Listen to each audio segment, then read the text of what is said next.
মানুষ, কিন্তু সারা জাতি জানতে পারবে না এখানে কি হচ্ছে।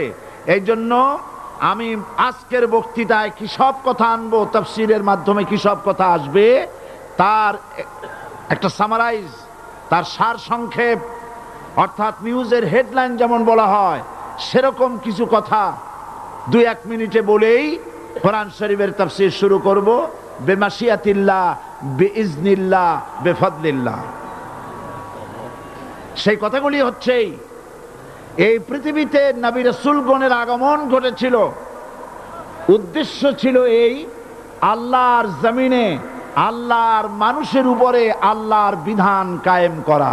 এটাই ছিল নবীদের আগমনের উদ্দেশ্য। আর শয়তানের আগমনের উদ্দেশ্য ছিল আল্লাহর বিধানের পরিবর্তে ধর্ম নিরপেক্ষ মতবাদ কায়েম করা। এজন্য পৃথিবীর কোন নবী, কোন রাসূল ধর্ম নিরপেক্ষ ছিলেন না, সবাই ছিলেন ধর্মের পক্ষে। রাসূলুল্লাহর অসংখ্য সাহাবীদের মধ্যে একজন সাহাবীও ধর্মের ব্যাপারে নিরপেক্ষ ছিলেন না।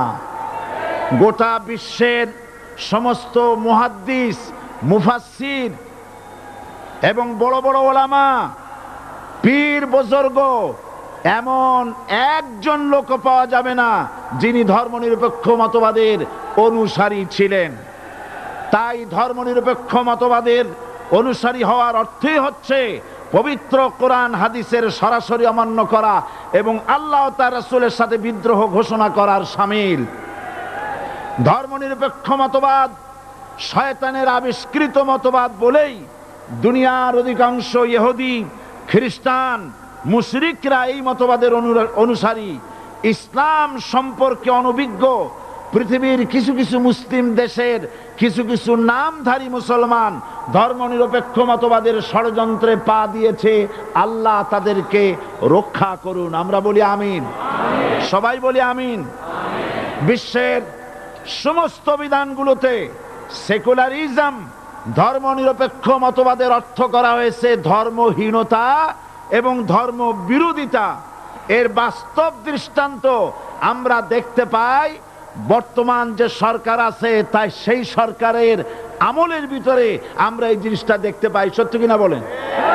সত্য কিনা বলুন?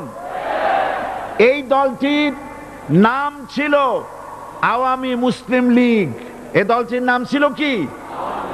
আওয়ামী মুসলিম লীগ। তখন তারা নারায়ে তাকবীর, আল্লাহু আকবার ধ্বনি দিত, স্লোগান দিত। কিন্তু ধর্মনিরপেক্ষ মতবাদ দলীয় আদর্শ হিসাবে গ্রহণ করার কারণে নারায়ে তাকবীর, আল্লাহু আকবার এই স্লোগান তারা বর্জন করেছে।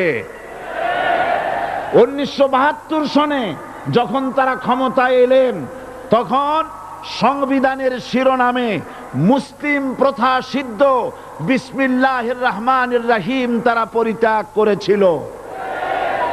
সমস্ত বিশ্ববিদ্যালয়ের মনোগ্রাম থেকে ইকরা বিসমি রব্বিকাল্লাযী খালাক, রব্বি জিদনি ইলমা, এটাকে তারা বাদ দিয়েছিল।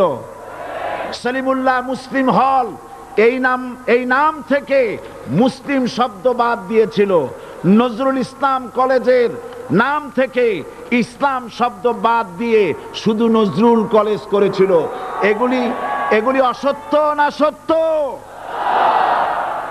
বর্তমান এই সরকার ধর্মনিরপেক্ষ হওয়ার কারণে ইসলাম এবং মুসলিম বিদ্বেষী, তার অসংখ্য প্রমাণ এই জাতির কাছে রয়েছে।